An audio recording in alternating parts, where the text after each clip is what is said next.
Issue मेरा बहुत साल से चल रहा है कि मेरा वेट गेनिंग में फोकस है, बट वेट गेनिंग बहुत दिक्कत करता है, तो बढ़ता नहीं है। एक टाइम ऐसा भी आया है कि हमें ट्रेनिंग के लिए हॉल तक नहीं मिला है। हमने फील्ड में मिट्टी में ट्रेनिंग की हुई है। मदर ने कभी हमें फोर्स नहीं किया किसी चीज़ के लिए, तो वो चीज़ मेरे लिए सबसे ज़्यादा इंपॉर्टेंट है लाइफ में, कि उन्होंने हमें किसी भी चीज़ के लिए फ़ोर्स नहीं किया है। जो करना है करो, बट उसे शिद्दत से करो। तो घर में थोड़ी कंडीशन भी इतनी अच्छी नहीं है मेरी कि मदर्स है, फादर है नहीं अभी। तो फादर तो जब 2 साल की थी तब डेथ हो चुकी थी उनकी। नमस्कार, मैं सुरेश पांडे आपके साथ हमारे न्यूज़ चैनल में आपका स्वागत है। आज हमारे साथ एक ऐसी खिलाड़ी हैं बागेश्वर की, जिसने पूरे प्रदेश में, पूरे देश में हमारे बागेश्वर का नाम रोशन किया है। ताइक्वांडो की खिलाड़ी हैं। 46 केजी भार वर्ग में अपना वो फाइट करती हैं, ताइक्वांडो गेम खेलती हैं। तो नेशनल गेम अभी जो उत्तराखंड में हुए हैं, उसमें 38वें जो राष्ट्रीय खेल उत्तराखंड में चल रहे हैं अभी, उसमें उन्होंने बहुत अच्छा प्रदर्शन किया। रजत पदक जीतकर बागेश्वर का और पूरे उत्तराखंड का नाम उन्होंने राष्ट्रीय स्तर पर रोशन किया है। आज हमारे साथ बातचीत करने के लिए मौजूद हैं विशाखा शाह। विशाखा शाह पिछले 8 साल से लगातार ताइक्वांडो खेल में समर्पित हैं, बहुत डेडिकेटेड हैं, बहुत मेहनत करती हैं। और हालांकि उनसे स्वर्ण की उम्मीद थी, लेकिन कहाँ चूक हुई उनसे भी हम बातचीत करेंगे और भविष्य की उनकी क्या योजना है। विशाखा, पहले तो स्वागत है आपका हमारे चैनल में। थैंक यू सर, नमस्ते। मुझे अपने चैनल में आपने बुलाया, उसका बहुत बहुत शुक्रिया। और मैं विशाखा शाह हूँ बागेश्वर से। मैंने अभी 38 नेशनल गेम्स में जो हल्द्वानी गोलापार में हुए थे, उसमें रजत पदक प्राप्त किया हुआ है। विशाखा, ये बताएं कि जब पहले तो ये बताओ कि पदक लेकर आपको कैसा फील हो रहा है, क्या कहना चाहेंगे जो आपने राष्ट्रीय खेल में जो पदक हासिल किया है? सर, रजत पदक तो अच्छा है, मतलब बहुत अच्छा लग भी रहा है, बट कुछ कारणों के उससे या कुछ कमियों के उससे मैं अपना स्वर्ण नहीं ले पाई। मतलब कि कुछ कमियां मेरे में अभी भी हैं जो मुझे अभी पूरी करनी है अपने पे, जिस वजह से मैं थोड़ा चूक चुकी हूँ अपने स्वर्ण पदक से। तो होप था कि सबको कि मैं उत्तराखंड के लिए गोल्ड लेके आऊँ, और मेरे कोचेस को भी बहुत होप था। फाइनल तक तो सबको लगा था कि हाँ कर लेगी, बट क्या है कि थोड़ा सा बहुत सारी चीज़ें हो चुकी थी, जिस वजह से थोड़ा होप की आशाएं थोड़ी मेरे वजह से चूक गई। तो ठीक है, ये भी अच्छी है, ये भी एक प्रोसेस है कि हम कुछ अपनी गलतियों से सीख के आगे बढ़ते हैं। तो अच्छा लगा कि रजत पदक जीता, और कितने टाइम बाद मेरा अभी पदक आया हुआ है कि कितने सालों से मैं ये हो रहा था कि मैं बहुत मतलब मेहनत कर रही हूँ, बट यह है कि मेरा कोई परिणाम नहीं निकल रहा था। 3-4 साल हो चुके हैं कि मतलब कि ऑफिशियल उसमें मेरा मेडल नहीं आ रहा था। तो सीनियर कैटेगरी में थोड़ा मेरा वेट का दिक्कत था, थोड़ा स्ट्रेंथ का दिक्कत था। तो बहुत सारी चीज़ें ऐसी थी कि एंड ऑफ द डे कि अच्छा रहा मेरा ये सफ़र। हाँ, कोई बात नहीं, रजत भी उतना बुरा नहीं है, लेकिन उम्मीद लोगों की थी। लेकिन इन फ्यूचर हो सकता है ऐसा कुछ, आपकी मेहनत और आपकी जो लगन है वो उससे आपको ज़रूर मेडल मिलेगा। विशाखा, ये बताएं कि आपके जो ये नेशनल गेम्स अभी हुए हैं उत्तराखंड में, इसमें सफ़र कैसा रहा? फर्स्ट डे आपका किससे फाइट थी, फिर अगले दिन, फिर फाइनली जो फाइनल में रहा, तो थोड़ा सा हमारे दर्शकों का सफ़र के बारे में अगर आप बता सकें। अच्छा सर, 38 नेशनल गेम्स जो हुए थे हमारे 6 से 8 तारीख तक थे। तो 5 को हमारी ओपनिंग थी, मतलब कि इंटरव्यू वगैरह थी, और 6 को मेरा मैच था। तो 6 की सुबह ओपनिंग हमारी 10 बजे से स्टार्ट हुई। देन उसके बाद मैचेस स्टार्ट वगैरह हुए। तो उसमें बॉयज़ के भी मैचेस थे, गर्ल्स के भी मैचेस थे। 46 में मेरा वेट था। तो फर्स्ट फ़ाइट जो मेरी थी नागालैंड से हुई थी, वो बहुत अच्छी फ़ाइट थी। क्या कहते हैं, शायद दोनों राउंड जो थे 1 साइडेड मैंने मारे थे। देन जो सेकंड फ़ाइट थी वो थी मेरी क्वार्टर फाइनल ब्रॉन्ज़ के लिए थी, वो थी मेरी मणिपुर से। वो थोड़ा सा मतलब कि जैसे जैसे फाइटें बढ़ रही थी तो थोड़ा टफ पड़ रहे थे, बट यह कि अच्छा था कि सीख रही थी कि कोचेस जो पीछे से कोचेस थे हमारे, मोक्षदत्ता मैम थी जो पीछे से मुझे गाइड कर रही थी, तो उन्होंने बहुत हेल्प की। और जो मेरी सेमीफाइनल पड़ी वो एमपी से थी, वो ज़रा और टफ पड़ गई। तो फर्स्ट राउंड तो था कि इक्वल स्कोर में आ चुके थे, कि सबकी हार्ट बीट बहुत तेज़ हो चुकी थी कि क्या होगा। देन वो मैच भी बहुत अच्छा रहा, और सेकेंड राउंड फाइनली मैं विन करी। बट जो फाइनल बाउट थी मेरी गुजरात से पड़ी, गुजरात में त्विषा काकड़िया से पढ़ी। तो वो बहुत अच्छी प्लेयर है, बहुत अच्छा उनका टेक्निक है, स्ट्रेंथ भी बहुत अच्छी है। थोड़ी मैं अपनी कमियों के वजह से उनसे रह गई, थोड़ा सा हेल्थ इशू भी मेरा थोड़ा आ गया था उधर पे, इस वजह से थोड़ा कि इंजरी वगैरह और थोड़ा मेरा वेट अपने अंडर वेट से कम है। तो जहाँ तक मुझे लगता है कि मेरा लैक हुआ है कि वो थोड़ा वेट है और मेरा स्ट्रेंथ है जो मेरे को लैक कर गया उस मेडल को लेने से। तो जर्नी बहुत अच्छी रही है सर। अच्छा, जब मेरी आपके कोचेज से जो आपको सपोर्ट करते हैं उन लोगों से बात चल रही थी, अन्य खिलाड़ियों से, तो उनको ये उम्मीद थी कि विशाखा तो पक्का गोल्ड लेके आएगी, लेकिन ऐसा क्या हो गया, कहाँ पर ऐसी चूक रही, कहाँ पर आपको कमी नज़र आई कि आप गोल्ड से चूक गई? सर गोल्ड से मैं इसलिए चूक गई कि थोड़ा मेरा उस टाइम पे अचानक से मतलब मेरी हेल्थ इशू आ गया थोड़ा सा, मतलब कि ज़्यादा दिक्कत नहीं थी, थोड़ी सी थी, तो और थोड़ा इंजरी भी हो गई। और बट यह है कि मेरा जो मेन इशू है शायद मेरा जितने साल से मैं वो इशू मेरा बहुत साल से चल रहा है कि मेरा वेट गेनिंग में फोकस है, बट वेट गेनिंग बहुत दिक्कत करता है, तो बढ़ता नहीं है। मैं उसके लिए भी बहुत मेहनत कर रही हूँ अपना, फिर भी मैंने अपना मिनिमम 2-3 किलो बढ़ा लिया है, बस मेरे को थोड़ा सा और बढ़ाने की ज़रूरत है। जहाँ मैं लैग करती हूँ मेरा वो है वेट और स्ट्रेंथ, क्योंकि जो मेरे वेट में होता है कि 46 अंडर खेल रहे होते हैं तो वो आता है कि 50-51 से कम करके आते हैं, तो उनके स्ट्रेंथ का जो पावर है और मेरे स्ट्रेंथ में ऑलरेडी मैं अंडर वेट से कम हूँ, तो उनके स्ट्रेंथ में थोड़ा डिफरेंस पड़ जाता है, तो वो थोड़े मुझसे हावी हो जाते हैं, तो इस वजह से मैं थोड़ा लैग कर गई। अगर मेरा ये चीज़ कंप्लीट हो जाए, मतलब कि स्ट्रेंथ और वेट गेनिंग अच्छी हो जाए, तो मेरे को लगता है कि मैं अपने वेट में सबसे अच्छा करूँ। अच्छा विशाखा, अगर एक ताइक्वांडो खिलाड़ी आप हैं, ताइक्वांडो खिलाड़ी के तौर पर अगर मैं पूछूं आपसे सवाल कि विशाखा शाह की स्ट्रेंथ क्या है और विशाखा शाह की वीकनेस क्या है, आपने तो उस पर फोकस करा होगा, आपने नहीं भी किया होगा तो आपके कोचेस तो आपको बताते होंगे कि बेटा आपकी ये वीकनेस है और आपकी ये ताकत है, इसका इस्तेमाल करो। तो मैं अगर जानना चाहूँ तो आप संक्षिप्त में अगर ये बता दें कि मेरी वीकनेस ये है और मेरी स्ट्रेंथ ये है।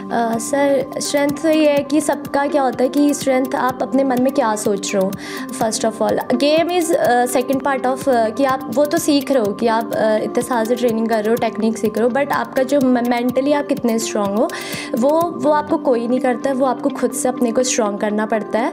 बस ये है कि आप मेंटली जितना स्ट्रांग होंगे, जितना आप अपने आप पे फोकस करते हो, नहीं कि आप निगेटिव हो रहे हो उसके बाद भी आप अपने आप को उस निगेटिव थॉट में अपने को पॉजिटिव रख रहे हो कि नहीं कर सकते हैं, तो वो चीज़ सबसे मेन चीज़ है कि मेंटली आप कितना स्ट्रांग हो और अपने आप को कितना सपोर्ट कर रहे हो, कितना आप निगेटिव ले रहे हो, कितना पॉजिटिव ले रहे हो। तो ये चीज़ मेरे को लगता है कि मेरे पे अच्छी है कि मैं निगेटिव हो भी जाती हूँ तो फिर कुछ टाइम पे मैं रिलैक्स करके थोड़ा सा अपने को पॉजिटिव करने की कोशिश करती हूँ। जैसे कि मेरा फाइट में हो रहा था कि जो मणिपुर वाली फ़ाइट थी उसमें मैं उससे पहले हार चुकी हूँ, बट मेरे दिमाग में था नहीं हारना नहीं है, तुम कर सकती हो। तो उससे पहले एक बार फाइट हुई थी? हाँ, उससे पहले मैं उससे उड़ीसा वाले नेशनल में हारी हूँ, तो मेरे दिमाग में क्वार्टर फाइनल में हारी हूँ, तो क्या कहते हैं उससे मेरा दिमाग में बैठा था नहीं इस बार हारना नहीं है, तो स्ट्रॉन्ग रखना है अपने माइंड को, जहाँ पे भी हो किसी भी सिचुएशन में आप अपने माइंड को स्ट्रॉन्ग रखिए। और गलती तो सिर्फ वही है कि आप जो ट्रेनिंग कर रहे हो जिसमें आपकी कमी है उसको वो करना है, आपने सही करना है। तो मेरी गलती है कि थोड़ा सा मैं पीछे स्टेप लगा रहा है, मतलब कि गिव अप कर देती हूँ, उसको मैंने नहीं करना है, थोड़ा उन पे ध्यान देना है। अपने कमियाँ मेरी यही है कि मेरा वेट स्ट्रेंथ जो भी है उन पे फोकस करना है। सर विशाखा, ये अभी आपने जो रजत पदक नेशनल गेम में प्राप्त किया ये अपने आप में बड़ी उपलब्धि है, तो इसके लिए आप किसे क्रेडिट देना चाहेंगी? बहुत सारे लोग आपको सपोर्ट करते हैं, कोई मेंटली, कोई फाइनेंशियली, कोई घर का भी बड़ा सपोर्ट रहता है, तो किसे आप इसके लिए क्रेडिट देना चाहेंगी? सर सब मैं शेयर तो अपना क्या कहते हैं सब सारे कोचेज़ मेरे, first of all Kamlesh Tiwari sir, Kiran Negi ma'am और जो अनीता पांडे मैम क्या कहते हैं, और जो हमारे कैंप में जो हमें ट्रेनिंग करा रहे थे सुरेंद्र भंडारी सर और मोक्षिता भंडारी मैम, और बहुत से हमारे सीनियर्स थे जो कैंप में हमें बहुत मोटिवेट कर रहे थे। और सर श्रेय ना सिर्फ कोचेज़ या फैमिलीज़ का नहीं होता है, जो हमारे साथ सब होता है कि आपके पार्टनर्स, ट्रेनिंग पार्टनर्स जो हैं और और जो आपको मेंटली स्ट्रॉन्ग कर रहा है, हर जगह से सपोर्ट कर रहा है। तो हमारे सीनियर्स हैं महेंद्र परियार सर, जिन्होंने हमें बहुत ट्रेनिंग कराई है, वो मेंटली भी हमें बहुत सपोर्ट करते हैं और क्या कहते हैं ट्रेनिंग तो वो ऑलरेडी हमें कराते हैं। तो मेंटली उन्होंने मतलब कि उनकी मुझे एक बात याद है अभी भी कि शायद वो कहते हैं कि हमारे सामने तो नहीं बोला है बट वो उनको भरोसा था कि भले ही अभी हम मेडल ना दें बट बाद में ज़रूर देंगे, क्योंकि पीठ पीछे तो लोग देखते नहीं है कि मेहनत क्या है नहीं है। तो पीछे सब यही बोलते हैं कि आप कि नहीं हो रहा है छोड़ दो, ये है वो है।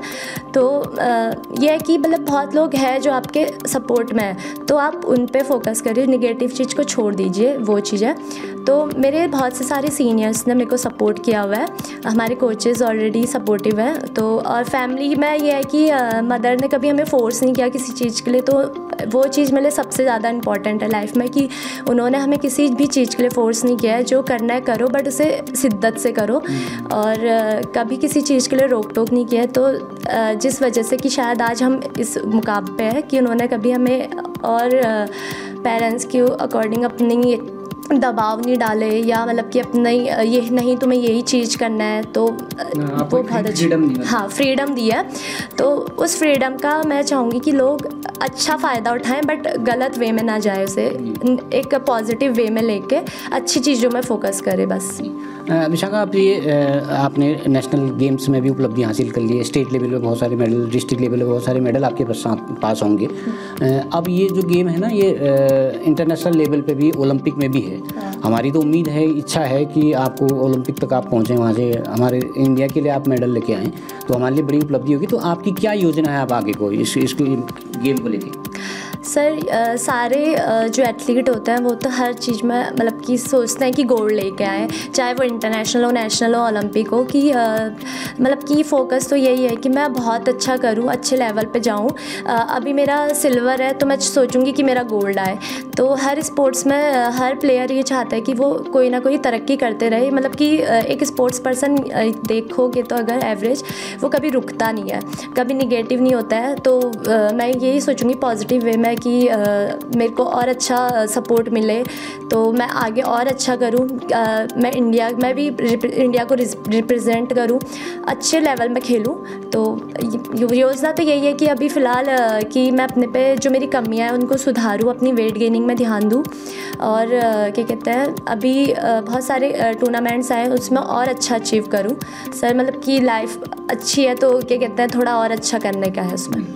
विशाखा, आप थोड़ा सा ये बताइए, आप पिछले 8 साल से लगातार मेहनत कर रही हैं ताइक्वांडो में। मैं भी सुबह सुबह आपको देखता हूँ, तो आप जब मैं मॉर्निंग वॉक में निकलता हूँ आप भी मेहनत करती हैं, आप ग्राउंड पर निकलती हैं। तो थोड़ा सा ये बता दीजिए कि अब तक के जो 8 साल की जो आपकी उपलब्धियाँ हैं, तो आपने क्या क्या हासिल किया है, जिले स्तर पर, राज्य स्तर पर, राष्ट्रीय स्तर पर, क्या क्या आपने हासिल किया है, थोड़ा सा हमारे दर्शकों को अगर आप बता सकें। अच्छा, तो अभी तक थी मैं 8 साल तो मुझे कंप्लीट हो चुका है। मे भी जून जुलाई से मेरा 9वां स्टार्ट हो जाएगा। तो जर्नी बहुत अच्छी रही है, कहीं पे अप डाउन्स भी आए हैं, कभी इस एक टाइम ऐसा भी आया है कि हमें ट्रेनिंग के लिए हॉल तक नहीं मिला है, हमने फील्ड में मिट्टी में ट्रेनिंग की हुई है। मतलब कि बहुत सारे अप्स एंड डाउन आए हुए हैं लाइफ में। और उससे पहले मेरा मतलब फिर लॉकडाउन के उससे कि थोड़ा सा प्लेयर्स का होप्स ख़त्म हो चुका था, गेम्स थोड़ा डाउन चले गया था। उससे पहले मेरे 3 गोल्ड्स हैं नेशनल लेवल पे, 3 सिल्वर है और 2 ब्रॉन्ज़ है और एक ऑल इंडिया यूनिवर्सिटी में मेरा ब्रॉन्ज़ है। तो जर्नी अच्छी है, मेहनत की है तो उसका कुछ ना कहीं रिज़ल्ट आपको मिल जाता है। और रही बात मेरी अभी वाले उसमें, तो मैं मिनिमम अभी की जर्नी में मेरा 3-4 साल से मेरा करंट में कोई मेडल नहीं था। आफ्टर लॉकडाउन मैं बहुत सी कमियों की वजह से अपना स्टेट लेवल ही हार जा रही थी। तो जिस वजह से मतलब कि मैंने होप नहीं छोड़ी, बस मेहनत की। मैं सभी से कहूँगी कि आप होप मत छोड़ो, मेहनत करो, जितना डेडिकेशन आप लगा सकते हो लगाओ, किसी ना किसी दिन तो आपको ये है कि मिलेगा ही वो। कितनी भी मेहनत करो, मतलब कि छोड़ना नहीं है, उस चीज़ पे गिव अप नहीं करना है। तो वही सीन था कि मेरा छोड़ना नहीं है, बस दिमाग में बैठा था कि कभी ना कभी आएगा दिन, आएगा। तो सिर्फ मेहनत की, तो आज रजत है तो क्या पता कल गोल्ड हो, क्या पता। अप्स एंड डाउन होते रहते लाइफ में, कभी आएगा कभी नहीं आएगा। तो सर अच्छी जर्नी है अभी तक की। विशाखा, फाइनली एक सवाल आपसे, कभी मतलब हर खिलाड़ी की लाइफ में ऐसे दिन आते हैं कि लगता है कि यार बहुत हो गया, अब छोड़ो, अब ये मुझसे नहीं हो पाएगा। तो कभी ऐसा लगा आपको ये लाइफ में कि बस बहुत हो गया, घर का भी प्रेशर है, घर की स्थिति भी ऐसी नहीं है, तो ऐसा कभी लगा आपको कि? हाँ सर, लगा, बहुत टाइम, बहुत बार लगा। बट ये था कि दिमाग में तो एक टाइम ऐसा आ गया था कि मैं इतना डिप्रेस हो चुकी थी कि मैं सोच रही थी कि मैं छोड़ दूँ गेम, बस छोड़ दूँ, अब फोकस करूँ कि पढ़ाई पे फोकस करूँ, जॉब वॉब की तैयारी करूँ, क्योंकि घर वाले भी कब तक सपोर्ट करेंगे। तो घर में थोड़ी कंडीशन भी इतनी अच्छी नहीं है मेरी कि मदर्स है, फादर है नहीं अभी। तो फादर तो जब 2 साल की थी तब डेथ हो चुकी थी उनकी, तो मदर पे लोड नहीं देना चाहते थे, तो मदर से तो कुछ हेल्प ली नहीं उतनी। फिर भी जो सपोर्ट मतलब कि होता है उन्होंने दिया है हमें, फिर भी बहुत सपोर्ट किया है। एक मदर होने के बावजूद भी, मतलब जितना वो नहीं कर सकती थी उसके बावजूद भी उन्होंने बहुत ज़्यादा किया है हमारे लिए। तो मैं इस टाइम पे जब मुझे चाहिए, मतलब कि हमें फोकस करना था, तो मैं जाती थी स्कूल्स में, ट्रेनिंग कराती थी। तो फाइनेंशियली मैं उतनी स्ट्रांग नहीं थी, बट यह है कि मैं स्कूल में थोड़ा सा कोचिंग करा के अपना खर्चा वो कर लेती थी। तो घर से कोई लोड लेने की ज़रूरत नहीं पड़ती थी, ना किसी को लोड देना पड़ता था। बट फिर बाद में दिमाग में आता था कि हाँ, मुझे छोड़ देना चाहिए, क्योंकि एक तो रिज़ल्ट भी नहीं आ रहा था, ना मेरा जो मैं कोशिश कर रही हूँ कि मेरा हो जाए वो नहीं हो रहा था। तो आया, ये हर प्लेयर के उसमें होता है, बट अपने आप को एक पॉजिटिव वे में लेना चाहिए और पॉजिटिव सोचेंगे तो बहुत अच्छा होगा। जितना हम पॉजिटिव सोचेंगे सर, हमारे साथ उतना ही अच्छा होते रहेगा। तो निगेटिव चीज़ों पे अपने को, जब निगेटिव आए तो पॉजिटिव रहिए, जितना निगेटिव आए उसको अपने को पॉजिटिव करते रहिए, तो आपके साथ सब अच्छा होता है सर। बस ये खिलाड़ी का एक मूल मंत्र भी है। हाँ। ठीक है, थैंक यू विशाखा, आपने व्यस्त समय से बातचीत के लिए हमारे लिए वक्त निकाला, इसके लिए बहुत बहुत धन्यवाद। धन्यवाद सर, आपने मुझे अपने चैनल पर बुलाया, बहुत बहुत शुक्रिया। तो आप थी हमारे साथ विशाखा शाह, अभी नेशनल गेम्स में उसने रजत पदक प्राप्त किया है, हम सबको खुश होने का मौका दिया है। और भविष्य की उनकी प्लानिंग यही है कि हर खिलाड़ी की एक चाहत होती है कि वो राष्ट्रीय स्तर पर, अंतर्राष्ट्रीय स्तर पर और बेहतर करे। यही चाहत विशाखा की भी, और हम उसको शुभकामना देते हैं कि वो नेशनल और इंटरनेशनल लेवल पे भी मेडल लेके आए, और इसी तरह से हमको खुश होने का विशाखा शाह मौका देती रहे। लोकल न्यूज़ 31 के लिए मैं सुरेश पांडे।